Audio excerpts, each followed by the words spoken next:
Good morning friends. So welcome to the prelims booster session. आज का पहला topic है नेशनल टेक्नोलॉजी डे। तो आपके साइंस एंड टेक के टॉपिक के लिए इंपॉर्टेंट है ये टॉपिक। तो अभी इंडिया ने जो है 24th national technology day celebrate किया है 11th मई को, रादर मतलब कल सेलिब्रेट किया इसको। और ये सबसे पहली बार 11th मई 1999 को सेलिब्रेट किया गया था। और हम इस टाइम पर अपने साइंटिस्ट्स और इंजीनियर्स को जो है वो कमेमोरेट करते हैं, उनकी सर्विसेज जो इंडिया के लिए उन्होंने दी हैं। तो अब ये डे जो है अटल बिहारी वाजपेयी जो प्राइम मिनिस्टर थे उनके नाम पर ये रखा गया है। और ये हर साल technology development board of India जो है इसको सेलिब्रेट करता है। तो इस साल का हमारा थीम है integrated approach in science and technology for a sustainable future. और ये हम ये डे को क्यों सेलिब्रेट करते हैं? क्योंकि इस दिन हमने न्यूक्लियर बॉम्ब्स का टेस्ट किया था पोखरन में 11th मई 1998 को, और इस जो कि ऑपरेशन शक्ति भी जिसको हम कह सकते हैं, ठीक है। और इसी दिन सेम डे हमने त्रिशूल मिसाइल का भी टेस्ट किया था, और हमारे जो फर्स्ट इंडिजिनस एयरक्राफ्ट है हंसा 3 उसका भी इसी दिन ही टेस्ट किया गया है, ठीक है। तो टेक्नोलॉजी डेवलपमेंट बोर्ड के बारे में भी देख लेते हैं।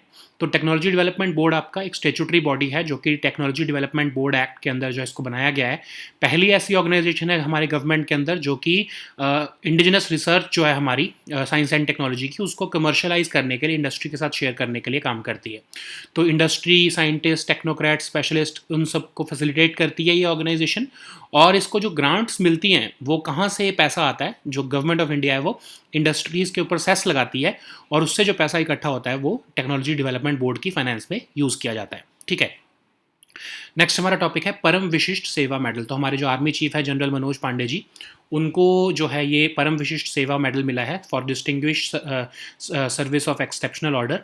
और ये एक मिलिट्री अवार्ड है जो कि 1960 से दिया जा रहा है। कब दिया जाता है? ये पीस टाइम जो सर्विस उन्होंने दी होती है, जिसको भी मिलता है अवार्ड, उसके लिए उनको रिकॉग्नाइज करने के लिए अवार्ड दिया जाता है। तो हमारे जितनी भी इंडियन आर्म फोर्सेस के जितने भी रैंक्स हैं वो सब एलिजिबल होते हैं इसके लिए, इस अवार्ड को गेन करने के लिए, ऑफ कोर्स अगर वो कुछ ऐसा कंट्रीब्यूशन करते हैं तो, ठीक है। सो नेक्स्ट हमारा टॉपिक है पुलित्जर प्राइज। इंटरनेशनल रिलेशंस के लिए आपके टॉपिक इंपॉर्टेंट है। तो अभी 4 इंडियन फोटोग्राफर्स हैं, उनको 2022 का पुलित्जर प्राइज़ मिला है। तो अब ये पुलित्जर प्राइज़ क्या होता है? 1917 में इसको एस्टैब्लिश किया गया था। Magazine, newspaper, online journalism, musical composition या फिर लिटरेचर के कंटेक्स्ट में जो है अचीवमेंट हो अगर किसी की, तो उसको रिकॉग्नाइज करने के लिए अवार्ड दिया जाता है। तो जो जोसेफ पुलित्जर थे उनकी विल के मुताबिक इसको जो है ये प्राइज़ को दिया जाता है। कौन देता है इस प्राइज़ को? कोलंबिया यूनिवर्सिटी जो है न्यूयॉर्क बेस्ड, वो इस प्राइज़ को एडमिनिस्टर करती है। 21 कैटेगरीज में इस प्राइज़ को दिया जाता है। एक कैश अवार्ड मिलता है, एक सर्टिफिकेट भी मिलता है, और गोल्ड मेडल भी मिलता है जो पर्सन पब्लिक सर्विस कैटेगरी में जिसको ये अवार्ड मिलता है, ठीक है। तो अब जो है इंडियंस जिनको पहले ये अवार्ड मिला है, Indians who have previously von this Pulitzer award, वो कौन कौन है? ऑफ कोर्स जो गदर पार्टी के हमारे मेंबर थे, Indian American journalist Govind Bihari Lal, वो सबसे पहले इंडियन थे जिनको ये पुलित्जर प्राइज़ 1937 में जर्नलिज्म के लिए मिला था, ठीक है। उसके बाद नीचे आपको झुम्पा लहरी, सिद्धार्थ मुखर्जी, ये सब भी मिल जाएंगे नाम, बट आपको याद रखने की जरूरत नहीं है। गोविंद बिहारी लाल जो है वो फर्स्ट इंडियन थे जिनको ये पुलित्जर प्राइज़ 1937 में मिला था, ठीक है। सो नेक्स्ट हमारा टॉपिक है यंग पॉपुलेशन इन इंडिया। तो ये आपका सोशल इशू के लिए इंपॉर्टेंट है क्योंकि ये नेशनल फैमिली हेल्थ सर्वे के आपके डेटा आता ही जा रहा है। तो ये आपके उसी में से डेटा आया है कि हमारी जो पॉपुलेशन है, यंग पॉपुलेशन, वो लगभग 15 ईयर्स से कम की जो पॉपुलेशन है वो 1/4 हमारी टोटल पॉपुलेशन जो है इंडिया की वो 15 ईयर्स से कम एज की है।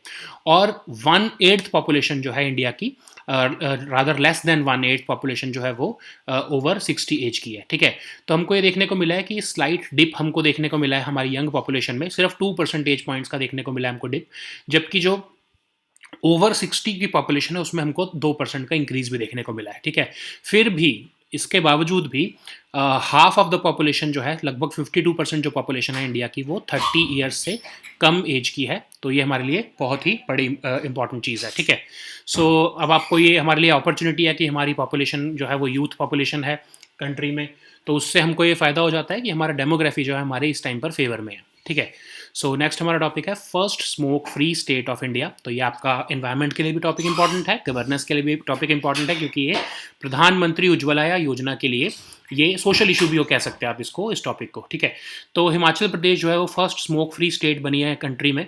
तो इसमें क्या है कि आप हिमाचल प्रदेश ने प्रधानमंत्री उज्ज्वला योजना और हिमाचल गृहिणी सुविधा स्कीम जो है हिमाचल गवर्नमेंट की, उसको अच्छे से इंप्लीमेंट किया है। तो उसकी वजह से क्या हुआ है कि 100% हाउस होल्ड जो हिमाचल प्रदेश में है उनके पास अब एलपीजी कनेक्शन आ चुका है। तो हम देखेंगे प्रधानमंत्री उज्ज्वला योजना क्या है। तो प्राइम मिनिस्टर मोदी ने इसको 2016 में लॉन्च किया था 8 crore deposit free LPG connections देने की इसमें बात की गई थी, जो कि हमने सितंबर 2019 में ऑलरेडी अचीव कर चुके हैं, ठीक है। तो क्लीन कुकिंग फ्यूल हम पुअर हाउस होल्ड्स को देना चाहते थे इस स्कीम के अंदर। 1 लाख लोग जो हैं उनको इसमें एम्प्लॉयमेंट भी मिली है इस स्कीम के अंदर, ठीक है। तो अब हुआ क्या है कि फ्री एलपीजी कनेक्शन जो है women from BPL house holds को जो है वो उनको जो है फ्री एलपीजी कनेक्शंस के अलावा 1600 रुपीज़ फाइनेंशियल सपोर्ट भी है जो है वो मिलता है स्कीम के अंदर, ठीक है। तो अब जो है इस स्कीम को यूनियन बजट जो है 2021-22 में एक्सटेंड कर दिया गया है और इसमें 1 करोड़ और एलपीजी कनेक्शंस दिए जाएंगे। जो बच गए हैं उनको, जो रह गए थे जिनको नहीं मिला है, उन 1 करोड़ लोगों को और कवर किया जाएगा। और इसके साथ ही डिपॉजिट फ्री एलपीजी कनेक्शन के साथ साथ फर्स्ट रिफिल भी उनको मिलेगा और हॉट प्लेट जो आपका स्टोव होता है वो भी फ्री ऑफ कॉस्ट बेनिफिशरीज को दिया जाएगा, ठीक है। सो नेक्स्ट हमारा टॉपिक है मार्तंड सन टेम्पल। ये आपका आर्ट एंड कल्चर का टॉपिक है। तो वही हुआ क्या है कि जो आपके जम्मू कश्मीर के लेफ्टिनेंट गवर्नर हैं उन्होंने मार्तंड सन टेम्पल में जो है वो प्रेयर्स किए हैं। तो ये कश्मीर के अनंतनाग में पड़ता है। तो जो उसका आर्कियोलॉजिकल सर्वे ऑफ इंडिया है उन्होंने कंसर्न जो है एक्सप्रेस किया है, क्योंकि आर्कियोलॉजिकल सर्वे ऑफ इंडिया जो है वो कस्टोडियन है इस प्रोटेक्टेड मॉन्यूमेंट का। तो उन्होंने क्या बोला है, उन्होंने बोला है कि जो फंक्शनिंग प्लेसेस ऑफ वर्शिप थी आपकी मार्तंड सन टेम्पल की, वहाँ पर तो प्रेयर्स अलाउड हैं, बट अगर कोई नॉन लिविंग मॉन्यूमेंट्स के पास जाकर प्रेयर करता है तो वो जो है वो अलाउड नहीं है, ठीक है। तो इसके लिए उन्होंने कंसर्न जो है वो एक्सप्रेस किया है। तो एनीवेज कंट्रोवर्सी में तो हम नहीं जाएंगे, बट हमें देखना है कि ये टेम्पल किसने बनाया था और है इसकी क्या हिस्ट्री, ठीक है। तो किंग ललितादित्य जो हैं कश्मीर के, उन्होंने इस टेम्पल को 8th सेंचुरी में बनाया था in honour of sun god, जो कि भास्कर जिनको आप कह सकते हो। तो ललितादित्य जो हैं वो खुद क्षत्रिय थे, सूर्य डायनेस्टी के। और ये टेम्पल जो बनाया गया है ये स्ट्रॉन्ग स्क्वायर लाइमस्टोन से बनाया गया और ग्रीक पैटर्न में इस टेम्पल को बनाया गया।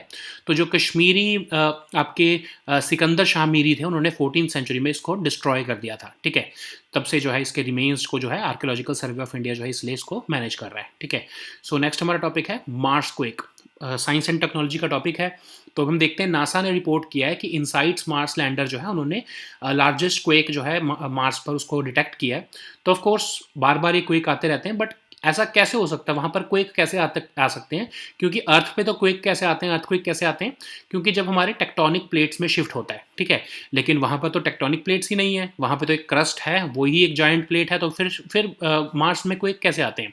तो एक्चुअली क्या होता है कि जो क्रस्ट है उसके अंदर ही फ्रैक्चर्स और फॉल्ट्स डिवेलप होते हैं, उसके वजह से जो स्ट्रेस रिलीज होता है वही मार्स का क्वेक है, ठीक है। तो इनसाइट वहाँ पर करने क्या गया है मार्स पे? वो वहाँ पर लाइफ को ढूंढने नहीं गया है, बट वो मार्स की कॉम्पोजिशन को ढूंढने गया है, देखने गया है कि किस मटेरियल से बना है, कि जो है, क्योंकि हमें इतना पता है कि अर्थ और मार्स जो है वो एक टाइम पर वार्म, वेट और श्राउडेड थे। उनका जो है एटमॉस्फेयर भी थिक होता था। और जब वो अलग अलग हुए 3 से 4 बिलियन ईयर्स पहले, तो अर्थ जो है वो इवॉल्व होती रही, लेकिन मार्स जो है वो उसने चेंज होना बंद कर दिया। तो अब हमको ये देखना पड़ेगा कि मार्स और अर्थ को हम कैसे कंपेयर कर सकते हैं। उसी से हमको ये पता लगेगा कि क्या कभी मार्स पर लाइफ एग्जिस्ट करती थी, क्या कभी वहाँ पर वाटर एग्जिस्ट करता था। तो उस सब चीज़ों को जो है इनसाइट्स वहाँ पर देखने गया है, ठीक है। So now let us see all these topics in English. So the first topic is National Technology Day. So on 11th of May 2022, we have celebrated the 24th National Technology Day recently. So it was first observed on 11th May 1999. So and it is aimed to commemorate the scientific and technological achievements of Indian scientists and engineers. So of course this day is named after the former Prime Minister of India, Atal Bihari Vajpayee ji, and every year Technology Development Board of India celebrates this day. So this year the theme is Integrated Approach in Science and Technology for a Sustainable Future.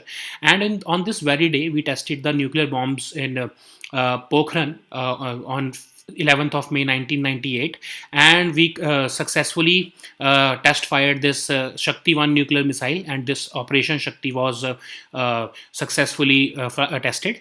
And on this very day, we also tested the Trishul missile, which is the surface to air short range missile, and we also flew the first indigenous aircraft Hansa 3 on this day. Okay, so that's why this day is very important for our scientific prowess. And because Technology Development Board celebrates this day, so let's see about that also. So Technology Development Board, of course, was established in 1996 under the Technology Development Board Act of 1995, and it's the first organization in the government which actually aims to research for the commercial sector, for the industries. So on behalf of industries, it conducts research, indigenous research, and it shares this research with with our industry, so that that research can be commercialized. Okay, so basically it has interaction between industry, scientists, technocrats, and specialists. And for that, who pays them the money? Of course, the government of India pays them the money. It receives grants from the government of India, but government of India does not have a separate budget for that.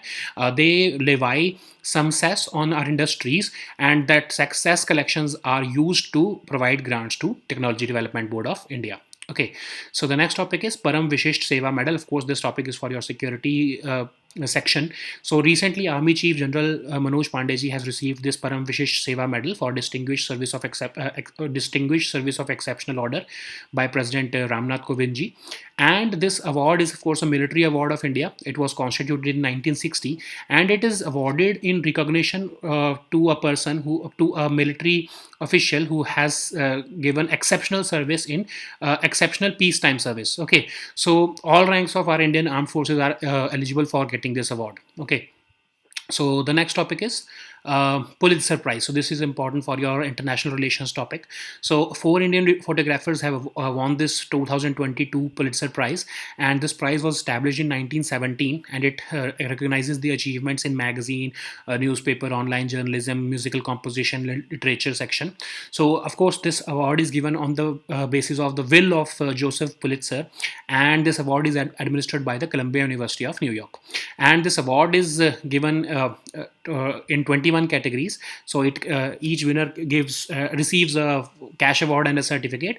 And for the award winner who gets selected in the public service category, the person gets the gold medal also. Okay, so Indians who have previously won the Pulitzer are the Ghadar Party associated Indian American journalist Gobind Bihari Lal, who was the first Indian to win this Pulitzer Prize for journalism in 1937. And later on, of course, several Indians have also won this, like Jhumpa Lahiri, who is an Indian American writer, Siddharth Mukherjee also. So you do not need to remember these names, but you have to remember the name of Gobind Bihari Lal ji. Okay, so the next topic is young population in India.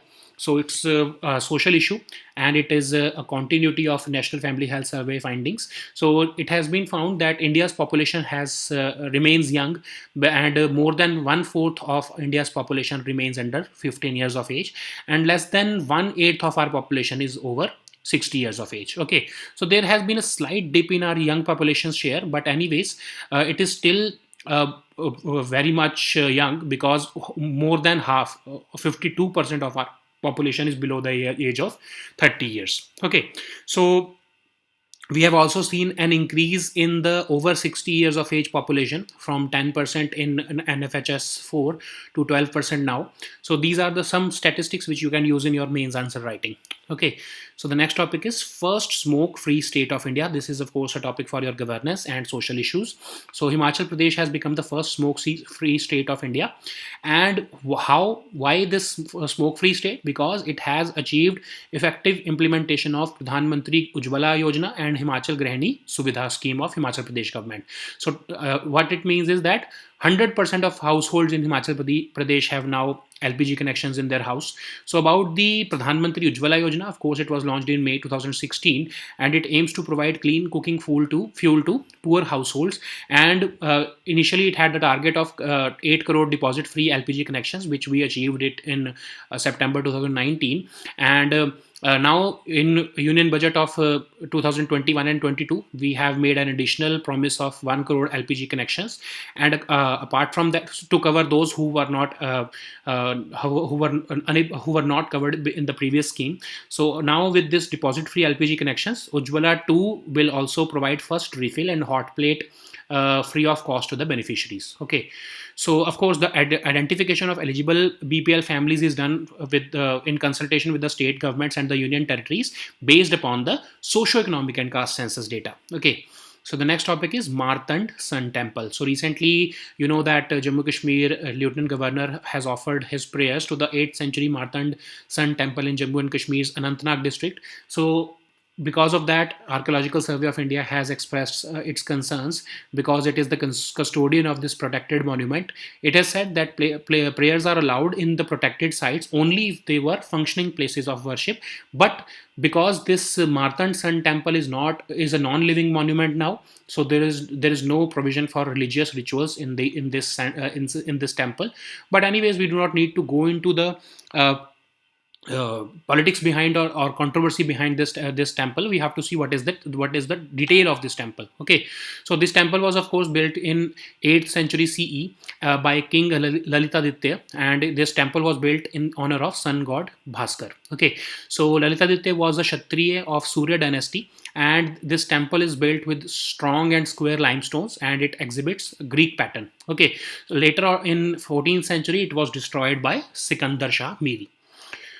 So the next topic is Mars quake. So NASA has recently reported that on 4th of May, InSight Mars lander of NASA has detected the largest quake on another planet, and this is occasionally, it happens occasionally. It has been observed earlier also, but how a quake is possible on Mars? Because it does not have a tectonic plate, because you know that on Earth we get earthquakes because of shift in our tectonic plates, but Mars has just crust. It's a giant plate in itself. So how can there be quakes on Mars? So NASA has noted that Mars quakes are possible because the crust gets some rock fractures and faults, and the stress that builds up in these fractures, they get released and they cause these quakes. Okay, so what is InSight doing on Mars? Of course, it is not looking for life on Mars, but it is studying what is Mars made up of.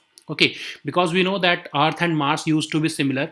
They were warm, wet, and they have had a shrouded thick atmosphere 3.4 billion years ago, 3 to 4 billion years ago.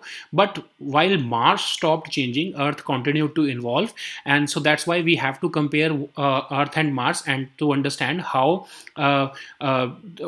to understand if there was a possibility that Mars was having life at any point of time in its history, and it had water through which flowed through its surface. So InSight is doing that study on Mars. Okay, so these were our topics for today, and this prelims booster session जो है वो आपका कुछ दिनों तक अब नहीं होगा, तो आपको हम नेक्स्ट टाइम जो है वो अब आपका ट्यूसडे को आपको ये प्रीलिम्स बूस्टर सेशन में मिलेंगे.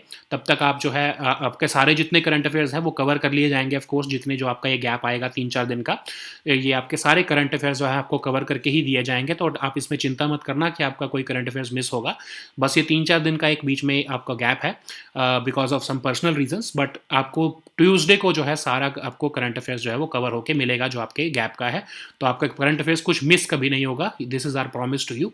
So we'll meet next time on Tuesday now. Until then, goodbye and take care.